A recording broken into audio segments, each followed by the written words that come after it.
والله بعد كل اللي انا عملته يعني ولا ايه؟ مش فاهمه. لا تاخدي بالك من الكلام اللي انت بتقوليه. لا حول ولا قوه الا بالله. لا يا حبيبي شو قلبي. بتكلمي مين؟ بفكر بصوت عالي.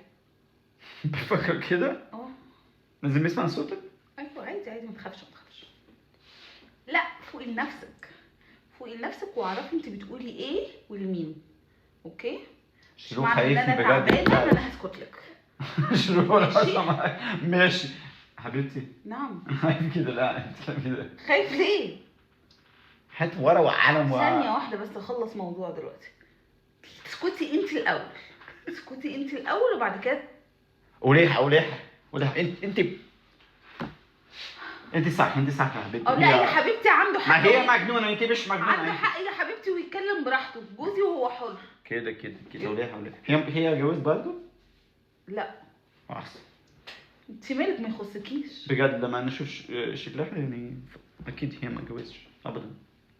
بصي ولبس ده طلعتني من المود، طلعتني من المود. انا قاعده بصفي خناقه في دماغي. امشي يا مجنونه. عامل ايه في بيتي؟ شكرا. عفوا راجلي بجد. عفوا يا حبيبتي. طلعتني من المود والله. دي خناقه كانت من سنتين كده.